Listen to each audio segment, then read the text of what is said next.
Ever look at the wealthy and wonder why they seem to exist in a totally different dimension? I'm talking about that invisible switch where the daily grind stops and your money finally starts doing the heavy lifting for you. There is a specific mathematical threshold where this gravity shift happens. And trust me, it is not the number you think it is. My name is Frank. I spent years dissecting the mechanics of wealth, analyzing exactly what shifts when people move from simply making a living to actually owning their time. I've tracked the real-world data behind these milestones, and what I found exposes a major flaw in the standard advice we're all fed. This insight won't just tweak your portfolio strategy. It is going to fundamentally rewrite how you view every single dollar you earn. Here's where almost everyone gets their wires crossed. When people hear wealth, they usually think of a high salary, or they obsess over net worth, which is often just a vanity metric tied up in your house or car. I used to fall for that trap too, but the only number that actually matters is your invested capital, the money that is actively deployed in the market. See, we're taught that wealth building is a straight line. You assume $200,000 is just twice as good as $100,000, that $1 million is just 10 times more of the same grind. It is not. Money does not behave linearly at scale. It moves in quantum leaps. There are specific tipping points where the old rules simply expire and a completely new game begins. At that threshold, you do not just have more money. You effectively become a different species of operator in the economic system. You stop relying on labor and start owning the capital that produces results. This is not a mindset shift. It is a hard mathematic change in how the economy interacts with your existence. This is where the math starts to explain why the shift feels so violent. Let us run the numbers.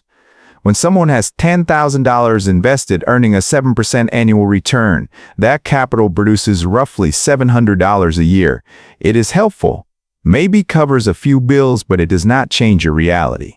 You still have to wake up and grind at $50,000 invested. That same return generates about $3,500 a year. That is a nice vacation or a safety buffer. But let us be honest, your job remains mandatory. You are still trading your life hours for survival. Then the numbers cross a different line. $1 million invested at that same 7% produces around $70,000 a year, and that income shows up without a single meeting, without overtime, without sitting in traffic, and without asking anyone for permission. 0 hours required. The money works whether you are breathing or not. What makes this specific number hit so hard is what it replaces.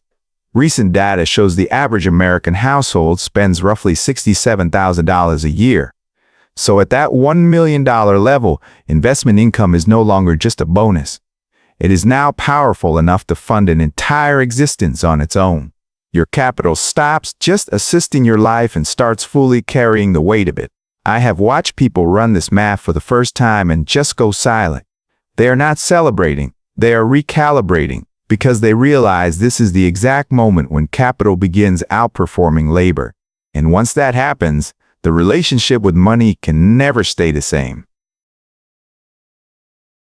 When you are strictly a saver, your entire mindset is playing offense. You are laser focused on accumulation, pushing harder, and simply adding to the pile.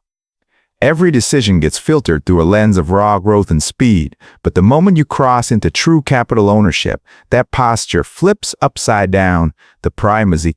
Suddenly, the game is no longer about getting rich, it is about staying rich. Savers are chasing momentum, but capital owners are protecting position. One group is desperate to get ahead, while the other is calculating how to never fall back. And that difference quietly reshapes every single financial choice you make. The math alone is enough to permanently alter how you process risk. Consider a standard 10% market correction. On $20,000, that drop costs you $2,000. It stings, but it is survivable. You can technically replace that loss with labor, but that same 10% drop on $1 million wipes out $100,000. That is 6 figures gone. Same percentage, but a completely different psychological impact. I have watched investors react to this exact same market move. When your capital is small, downturns feel like personal failures. But when capital is large, the perspective shifts, the loss is bigger, but the foundation underneath it is stronger. At that scale, volatility stops being a disaster you fear and starts becoming an inefficiency you can plan around or even exploit. This is where the theoretical math finally hits the pavement of your actual Monday morning. It is not necessarily about handing in your resignation letter tomorrow. It is about showing up to work from a completely different tactical position. When your investments can theoretically cover your basic burn rate, your job stops being a lifeline you cling to and starts becoming a contract you choose to renew. That shift sounds subtle, but it changes the leverage in every single room you enter. I have seen people walk away from toxic managers they used to tolerate simply because they needed the health insurance or the steady paycheck. They do not leave angrily, they just leave calmly. I have seen others sit at the negotiating table and demand what they are actually worth, knowing full well they are not trapped by the outcome. If the answer is no, they can walk. Some take roles that pay significantly less but offer better sanity, healthier hours, or work they actually give a damn about. Others finally launch that business they have been postponing for years because the downside no longer means financial collapse. It just means a temporary setback. What looks reckless to your broke colleagues is actually calculated. When you have a financial fortress, risk stops meaning survival versus failure. It becomes a simple trade-off. You can try something that does not work and return to where you were, while your capital keeps doing its job in the background. But the most profound change is not about income. It is about time when you are building toward that first major milestone. Every hour not spent earning feels expensive. But once capital is carrying the heavy load, time quietly becomes the scarcest asset you own. And that realization forces you to stop selling your days to the highest bidder and start hoarding them for yourself. Another shift happens quietly in the background, and most people never see it from the outside because they are simply not invited into the room. Access changes. Certain investments are not exclusive because they are complex or mysterious. They are inaccessible simply because they have a cover charge. When someone has $20,000 invested, a $50,000 or $100,000 minimum buy-in is not a strategy choice. It is a closed door. Entire categories of private equity, commercial real estate syndications, and pre-IPO deals simply do not exist for you. That changes instantly once capital reaches a different scale. With a $1 million base, allocating $50,000 to a private deal is just a 5% position. It no longer concentrates your risk, it actually diversifies it.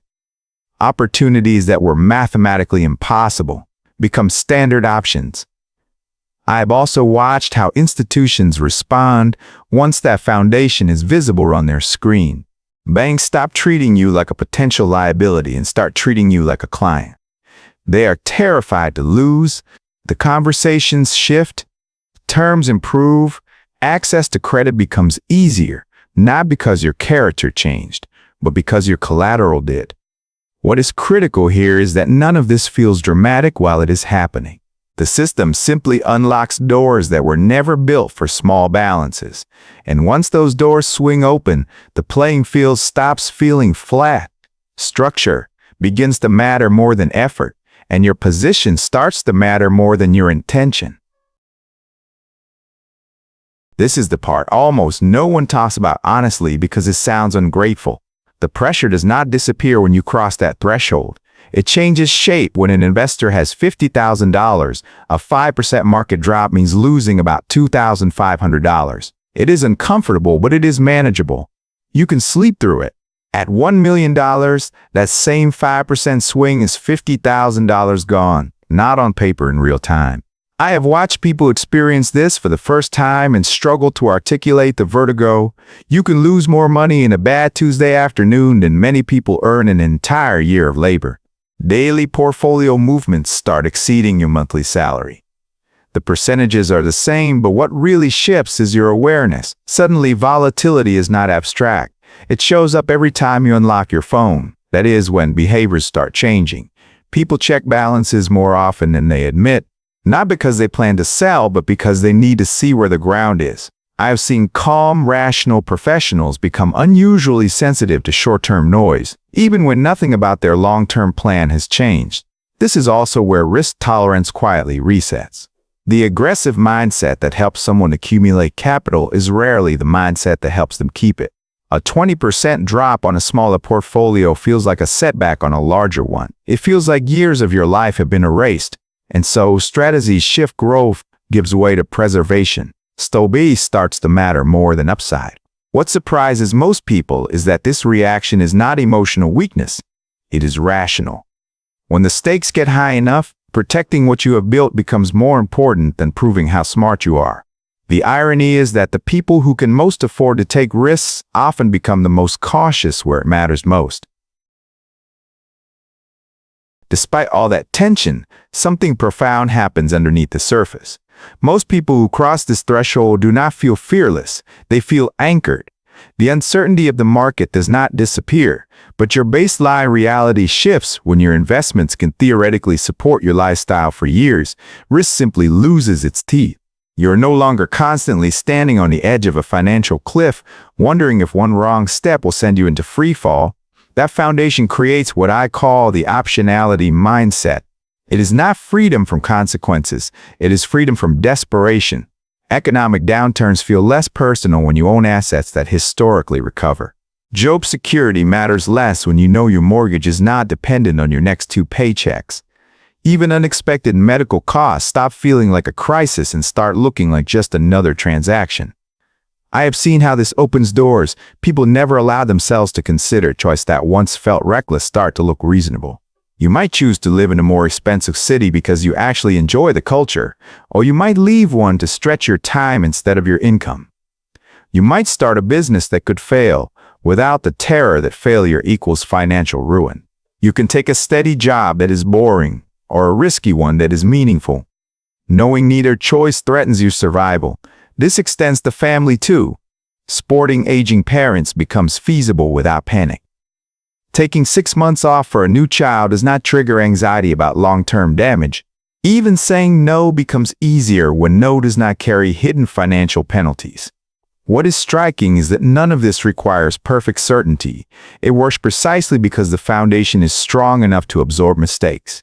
Money does not remove the risk of living. It just changes how much room you have to respond to it. This is where the mathematical advantage of scale starts to look almost unreasonable. Let us look at the raw numbers. When $1 million grows by just 8% in a single year, that is $80,000 added to your net worth. That happens without you lifting a finger. For most people, that $80,000 is more than they could possibly save after years of disciplined sacrifice and budgeting. I have seen how long it takes someone to grind their way to that first milestone. It takes decades of consistency, restraint, and saying no to things you want. But once that base exists, the math changes the pace entirely. Growth begins stacking on top of itself in a way effort alone never could. The second million does not arrive because you suddenly became smarter. It arrives faster because the capital itself is now doing the heavy lifting.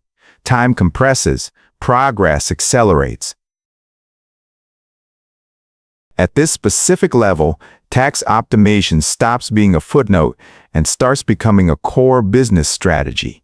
When your investment income grows large enough, the difference between paying 15% and ordinary income rates of 30% is not the erasing of dollars in your pocket each year. That is when planning becomes worth the complexity at its location and tax loss harvesting begin to matter because the scale makes the effort pay off. I have noticed that this is also where financial infrastructure quietly upgrows. Private banking relations make sense. Dedicated advisors stop being a luxury and start functioning like essential tools. Not because you became smarter overnight, but because your financial life is finally complex enough to benefit from specialization. What stands out most is how intentional everything becomes. The wealthy do not just have more money, they have better systems built to protect it, move it efficiently, and keep more of what it produces. At some point, the actual unit you use to measure value fundamentally changes.